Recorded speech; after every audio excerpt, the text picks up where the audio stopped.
Bienvenida o bienvenido a esta exploración detallada. Hoy le echamos un vistazo, a fondo, al Diario Oficial de Chile del 3 de septiembre de 2025. Exacto. Es como asomarse a la maquinaria del Estado, ¿no? Ver las decisiones que impactan desde la vivienda hasta el medio ambiente, la economía. Así es. Vamos a analizar resoluciones ministeriales, decretos, llamados a postulación, avisos corporativos, de todo un poco. Y la idea es esa, extraer las claves, conectar los puntos. Entender qué hay detrás de estos actos administrativos que, bueno, a veces son un poco densos, pero que realmente configuran la vida en el país. Exacto, es como descifrar el pulso oficial de Chile en un día concreto. Vamos a desglosar esto. Dale. Empecemos por lo básico, personas y nombramientos, la maquinaria administrativa, digamos. Perfecto. Hay movimientos interesantes en el servicio público. Por ejemplo, en el Ministerio de Relaciones Exteriores. Ajá. Hay un decreto, el número 41, que asigna a René Mauricio Hurtado Navia, un embajador, a prestar servicios acá en Chile. O sea, vuelve de afuera. Exacto. Estaba como embajador en China desde febrero de 2023 y ahora, desde marzo de este año, pasa a estar adscrito acá. Terminan sus funciones allá. ¿Y qué significa adscrito? ¿Es un cargo específico? Más bien es una figura administrativa. Significa que queda asignado a trabajar en la sede central del ministerio, en Santiago, ya no en una misión diplomática fuera. Entiendo. Y fíjate en los detalles que menciona el decreto. Pasa del presupuesto en moneda extranjera al nacional. Claro, lógico. Se le dan pasajes para él y su cónyuge, Milagros Montesinos Arce, asignaciones de traslado, menaje, todo bajo normativas bien específicas, el DFL 33, el DS 2154. Muestra toda la formalidad, ¿no? La logística detrás de la carrera diplomática. Exactamente. Ilustra ese andamiaje formal. Y en la misma cartera, en Relaciones Exteriores, veo otra resolución, la 51 exenta. Sí, esa establece un nuevo orden de subrogancia ¿Para qué cargo? para el Secretario General de Política Exterior. Es un cargo de confianza exclusiva, importante. Esta resolución deroga una anterior, del 2024. ¿Y qué tiene de particular este nuevo orden de subrogancia? Lo notable es la jerarquía que define. Si el titular no está, lo subroga primero la jefatura de la División de América del Sur. Ok. Luego la de Medio Oriente y África. Y después la de Medio Ambiente y Cambio Climático.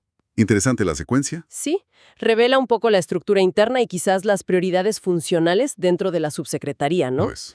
La justificación oficial es la de siempre. Razones de buen servicio. Una frase común, pero que cubre estas decisiones de organización. Bueno, y saliendo de exteriores, educación también tiene novedades. Sí, hay un decreto importante ahí. El 392 exento. ¿De qué trata? Regulariza el traspaso de profesionales de la educación, directivos y técnico-pedagógicos, desde municipios como Calama y Tocopilla, al nuevo Servicio Local de Educación Pública, el SLEP de Lizáncabur. Esto es parte de la gran reforma, la implementación de la Ley 21040, que crea el nuevo sistema de educación pública. Justamente.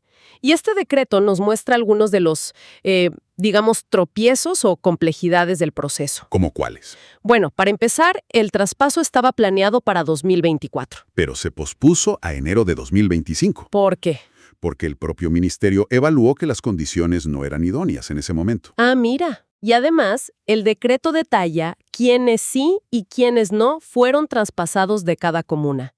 Esto se basa en verificar antecedentes, requisitos legales. O sea, no todos los que estaban postulados pasaron. Exacto. Por ejemplo, se excluyó a una directora de educación y a un jefe DAEM. Y de San Pedro de Atacama, no pudieron verificar a una profesional por falta de documentos. Complejo. Sí, muestra la pega administrativa que implica fusionar estos sistemas municipales en los nuevos servicios locales. Al final, el decreto lista a 10 profesionales que sí cumplieron todo y fueron transferidos con nombre y RUT. Entendido. Bueno, dejemos la administración interna y vayamos a cómo se construye nuestro entorno, vivienda y ciudad. Dale.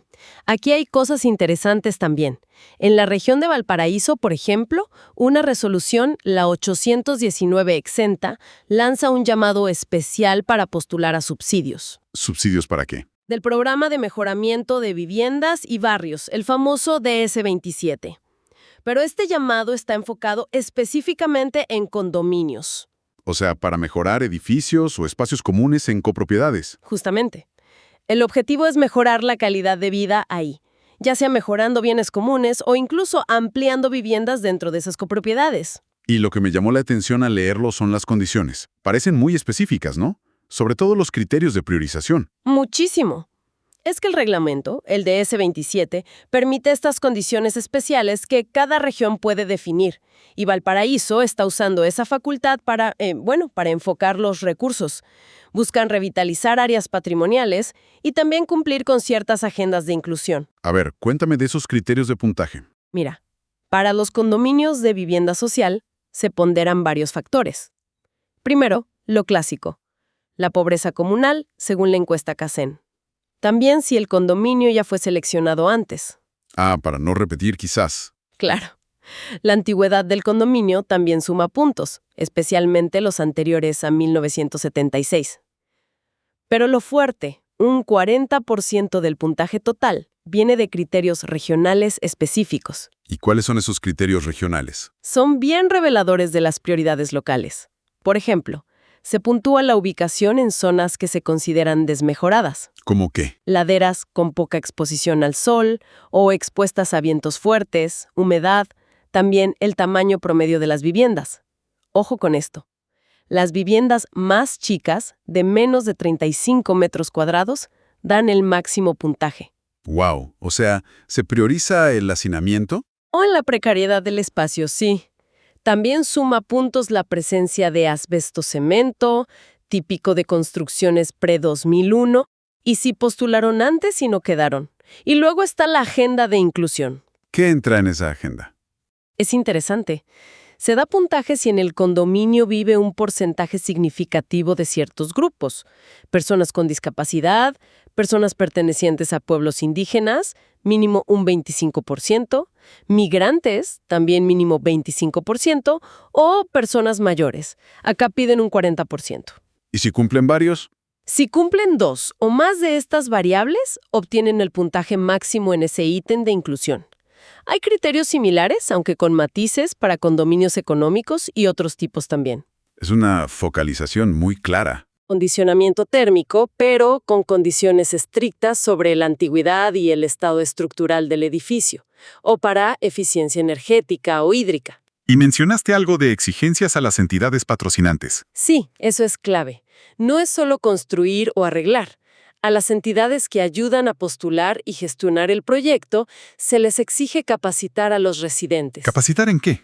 En temas fundamentales para la vida en comunidad, la ley de copropiedad, cómo mejorar la convivencia, cómo administrar el condominio, formalizar cosas como el reglamento interno, el plan de emergencia. Un enfoque bastante integral entonces, no solo ladrillos. Exacto.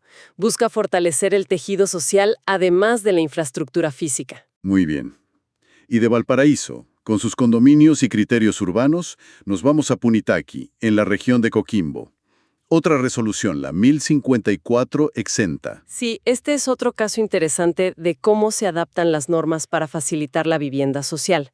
Aquí se aprueban normas urbanísticas especiales. ¿Para qué proyecto? Para construir 100 viviendas sociales del programa DS-49, para un comité llamado Procasa Unión y Esperanza. ¿Y por qué necesitaban normas especiales? Porque el terreno tenía limitaciones. Este caso usa un mecanismo de la Ley 21.450, la del Plan de Emergencia Habitacional, que permite habilitar normativamente terrenos que bajo las reglas normales no servirían o tendrían problemas. ¿Qué problema tenía este terreno?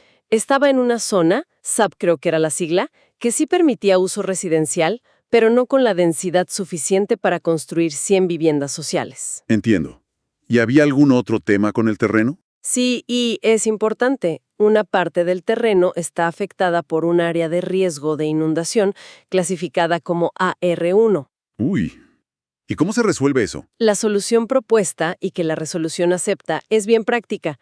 La zona baja, la inundable, se va a destinar a área verde. Ah, ok. Funcionará como un parque inundable, sin construcciones habitacionales ahí. De hecho, la superficie de esta área verde supera la cesión obligatoria que normalmente se exige. Inteligente. Se gestiona el riesgo y se gana espacio público. Exacto. Y entonces la resolución fija las nuevas normas que sí permiten el proyecto en el resto del terreno. Una densidad mayor, 160 bit H, un lote mínimo más pequeño, 120 metros cuadrados, altura máxima de 8 metros, coeficientes de constructibilidad y ocupación de suelo más permisivos. O sea, se ajusta la norma para viabilizar un proyecto social necesario, adaptándose en las condiciones del lugar y manejando el riesgo. Precisamente. Son dos ejemplos, Valparaíso y Punitaqui, de cómo el Estado usa herramientas regulatorias para impulsar soluciones habitacionales en contextos diferentes y a veces complejos. Muy claro. Pasemos ahora al mundo económico. Fomento, regulación. Perfecto. Aquí destaca una actualización de Corfo. La Corporación de Fomento de la Producción. Exacto. Actualizan las reglas de su Programa de Fortalecimiento para Instituciones Financieras No Bancarias, las IFNB. La resolución es la 1068. IFNB. ¿Nos recuerdas quiénes son? ¿Cooperativas? ¿Qué más? Sí, son cooperativas de ahorro y crédito, fundaciones, algunas sociedades anónimas o SPA que se dedican a dar crédito pero no son bancos. El sector financiero no bancario, digamos. ¿Y qué busca Corfo con este programa para ellas? El objetivo es mejorar la gestión de estas instituciones, especialmente en sus áreas de crédito, de evaluación de riesgo, de cobranza, para que así puedan acceder más fácilmente a otro programa de Corfo, el crédito Corfo MIPYME. Ah, o sea, es un apoyo indirecto a las pymes. Fortalecen al intermediario financiero no bancario. Exacto.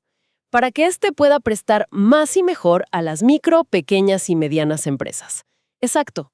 Es una forma de irrigar financiamiento a través de canales alternativos a la banca tradicional. Suena bien. ¿Y qué les piden a estas IFNB para entrar al programa de fortalecimiento? ¿Es fácil? No tanto. Los requisitos son bastante exigentes, la verdad. Tienen que tener un objeto social claramente financiero, políticas escritas y aprobadas de crédito, de cobranza, de prevención del lavado de activos. O sea, estar bien ordenadas. Muy ordenadas. Necesitan un plan de negocios, no tener moras significativas con Corfo u otros, límites a las pérdidas patrimoniales, límites a la morosidad de su propia cartera de créditos. Y tamaño. También, un tamaño mínimo de activos, que son 3,000 millones de pesos, y una antigüedad mínima de 2 años operando. No es para instituciones recién creadas o muy pequeñas. ¿Y en qué consiste el apoyo de Corfo? ¿Les dan plata? Sí, es un cofinanciamiento. Corfo pone hasta el 85% del costo del proyecto de fortalecimiento, con un tope de 75 millones de pesos. ¿Y qué gastos cubre eso? Cubre cosas como asistencia técnica, consultorías, contratación de personal especializado, gastos de administración, aunque limitados a un 10%, y los costos de las garantías que se necesiten. Interesante. O sea, les ayudan a profesionalizar su gestión. Esa es la idea. Un detalle curioso es que se pueden financiar recursos humanos que ya existían en la IFNB, pero con un límite del 60% del subsidio total. ¿Y la evaluación de los proyectos que presentan estas IFNBs cómo es? También tiene su metodología. Se ponderan distintos factores. La calidad de la formulación del proyecto, eso vale un 40%, la sostenibilidad financiera y de negocio de la propia IFNB, otro 40%, y la calidad del equipo que ejecutará el proyecto, un 20%. O sea, miran tanto el proyecto como la solidez de la institución. Exacto. E incluso dentro de la sostenibilidad financiera hay un desglose. Fíjate que el ítem propiedad y gestión pesa un 36% de esa parte. Le dan importancia a quién está detrás y cómo se administra la entidad. Y vi por ahí un guiño a las 40 horas. Sí.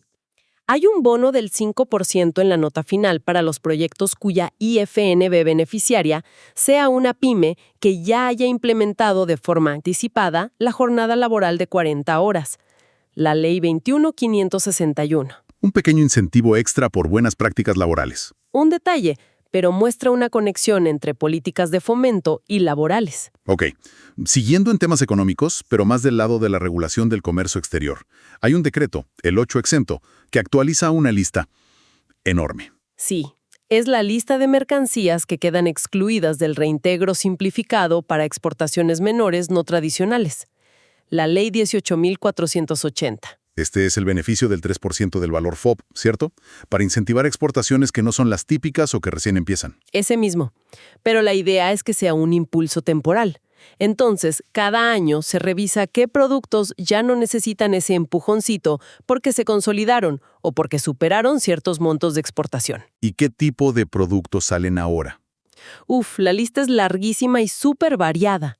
El decreto las agrupa por distintas razones de exclusión. Hay productos que están fuera desde 1990, porque ya en ese entonces superaban los $5 millones FOB de exportación. Históricos. Sí. Luego hay otros excluidos por ser insumos de productos que ya no tienen el beneficio. Y la categoría más grande es la de productos que superaron el límite anual el año anterior, en 2024. ¿Cuál era ese límite?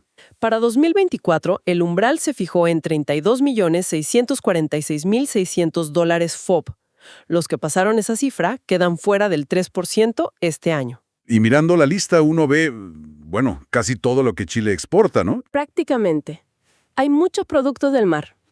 Salmón, merluza, jurel, choritos, ostiones, carnes de ave, de cerdo. Frutas por montones.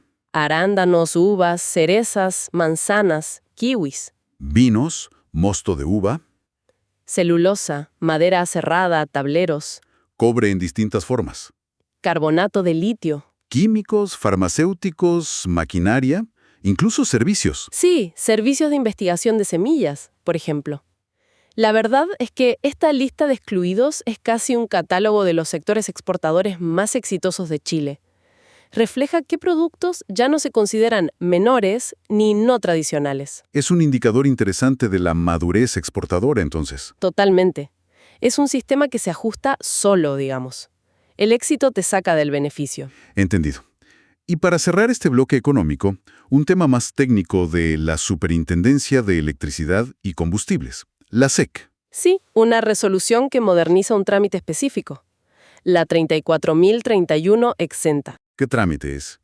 Establece un procedimiento electrónico llamado TC12 para declarar la puesta en servicio de estaciones surtidoras de GLP, gas licuado de petróleo, para vehículos y montacargas. Ah, las estaciones que venden gas para autos o grúas horquilla.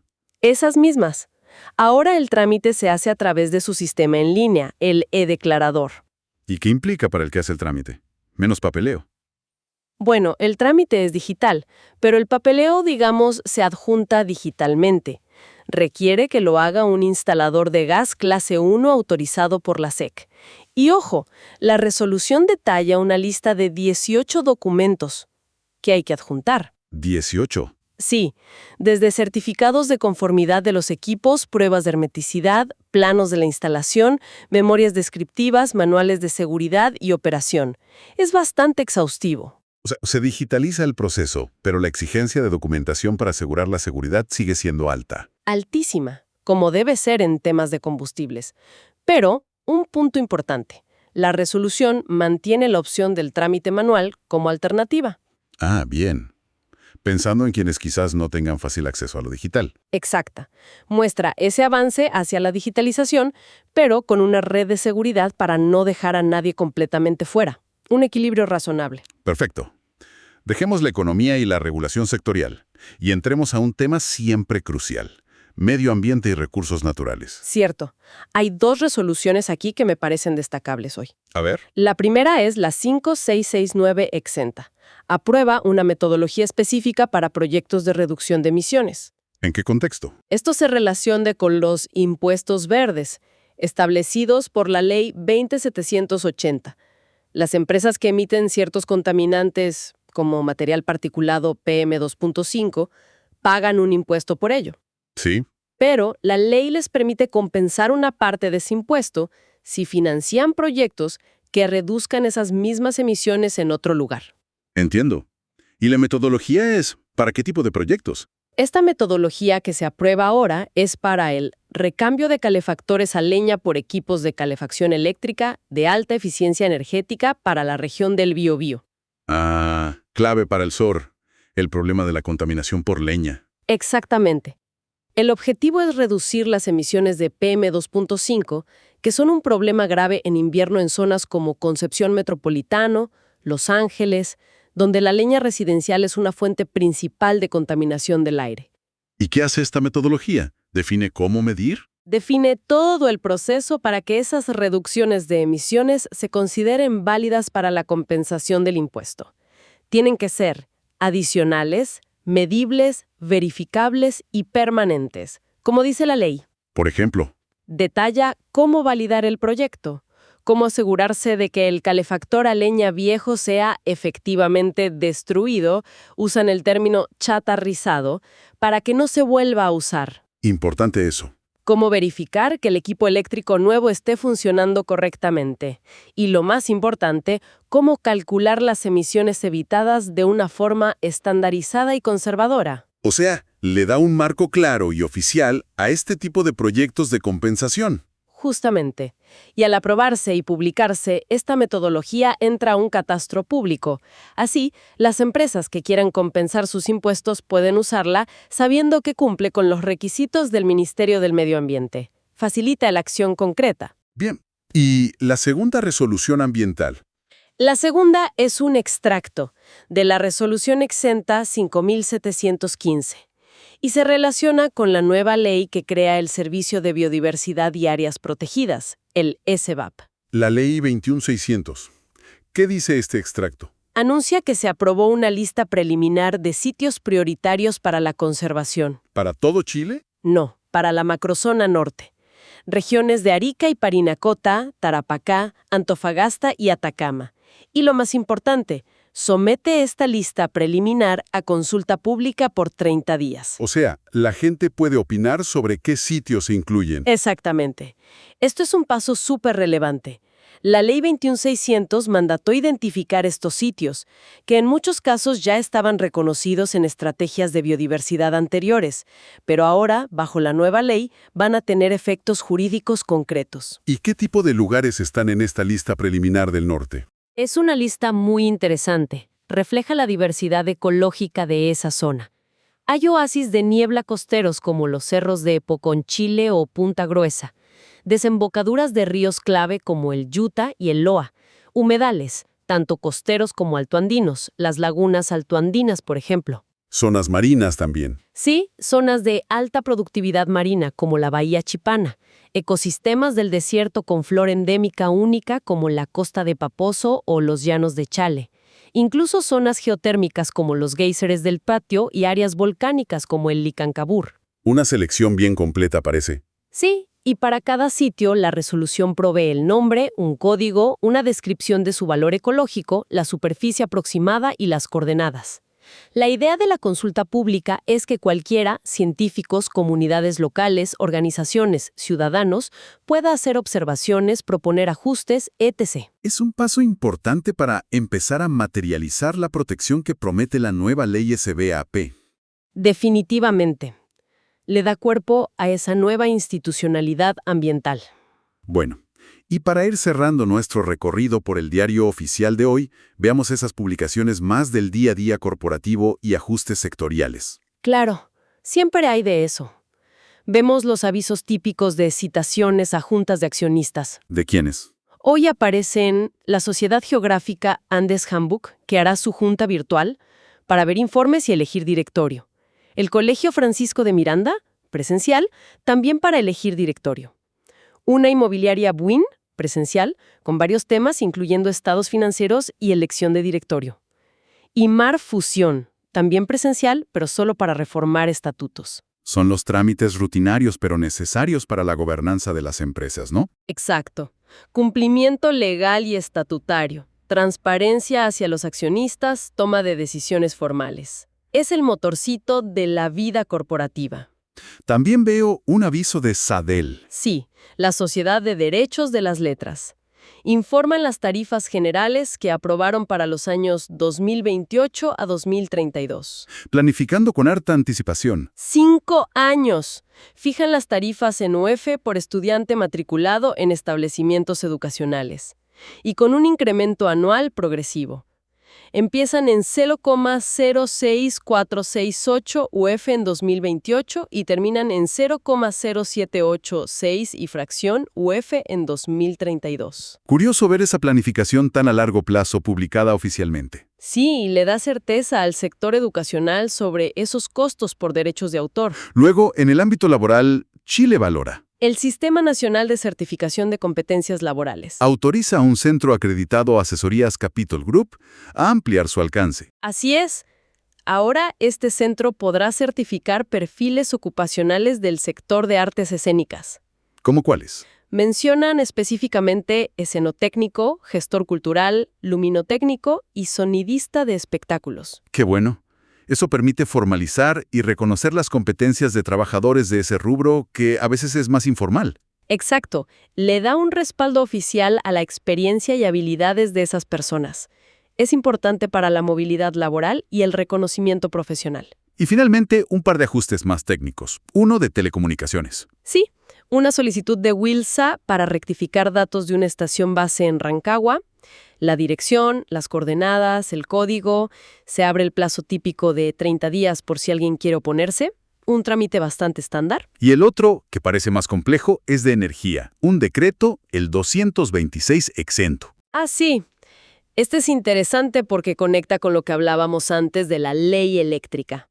Fija un nuevo valor de inversión, VI, y un nuevo cronograma para una obra de ampliación de una línea eléctrica. ¿Cuál obra? Se llama Aumento de Capacidad Línea 1 X66KB Monterrico-Cocharcas. ¿Y por qué se fija un nuevo valor y cronograma? Porque hubo un problema. La empresa que se había adjudicado originalmente la construcción de esta obra, una empresa española de montajes industriales, no cumplió con el contrato. Ups. ¿Y entonces? Entonces, la propietaria de la línea existente, que es CGE Transmisión, tuvo que asumir directamente la ejecución de la obra. Y al hacerlo, solicitó una revisión del costo original que se había adjudicado en la licitación. Que me imagino era más bajo. Bastante más bajo. El costo adjudicado originalmente era de unos $2.2 millones. ¿Y el nuevo costo que fija este decreto? Agárrate. Ahora se fijan más de $13.3 millones. ¡Wow! Un aumento enorme. Sí, muy considerable. El decreto detalla este nuevo valor de inversión, cómo se va a remunerar anualmente a CGE por esta inversión, el VAT, las fórmulas de indexación, que son súper detalladas. ¿Basadas en qué? En el IPC chileno, el tipo de cambio, el CPI de Estados Unidos, el impuesto a la renta, y además establece un nuevo plazo de ejecución, 24 meses a partir de la publicación de este decreto. Este caso es un ejemplo práctico de lo que mencionabas antes, ¿no? De esa modificación a la Ley General de Servicios Eléctricos. Exactamente. La Ley 21.121, que regula qué pasa cuando el que se adjudica una obra de transmisión falla. Permite que el dueño original tome el control, pero también que pida recalcular el costo, asegurando que la obra se haga, porque es importante para el sistema eléctrico. Pero a un costo significativamente mayor que el que se obtuvo en la licitación original. Precisamente. Muestra las complejidades y las consecuencias económicas cuando estos proyectos de infraestructura crítica enfrentan problemas en su camino. Bueno, creo que con eso hemos cubierto un espectro bien amplio de lo que trajo el diario oficial hoy, 3 de septiembre de 2025. Sí, desde nombramientos diplomáticos hasta criterios hiperespecíficos para subsidios de vivienda. Pasando por regulación económica, protección ambiental con metodologías y consultas públicas. Y estos ajustes en proyectos de infraestructura crítica como el eléctrico. Un mosaico de decisiones. Lo que emerge, creo, es esa constante actividad regulatoria y administrativa. Decisiones que, aunque a veces operan medio bajo el radar público, Desde las fórmulas de indexación en energía hasta los criterios de puntaje en vivienda social. No es trivial. entonces, ¿qué nos deja esta inmersión de hoy? Quizás una apreciación por esa constante maquinaria administrativa que sostiene el funcionamiento del país. Sí, y la diversidad de temas que aborda. Y quizás una pregunta para reflexionar. Viendo todo este abanico de acciones de hoy, ¿qué área, economía, medio ambiente, desarrollo social, infraestructura, parece estar experimentando los cambios más significativos o urgentes en este momento, según lo que refleja este pulso oficial que vimos? Es una buena pregunta para cerrar. Difícil elegir una sola, ¿verdad? Pero viéndolo de hoy diría que la vivienda social, con esos mecanismos para viabilizar proyectos y la adaptación a la nueva institucionalidad ambiental y las exigencias energéticas, parecen estar muy presentes, muy activas. Sí, puede ser. Algo en qué pensar. Definitivamente. Una instantánea que, como siempre, invita a seguir explorando las capas de información que se publican día a día.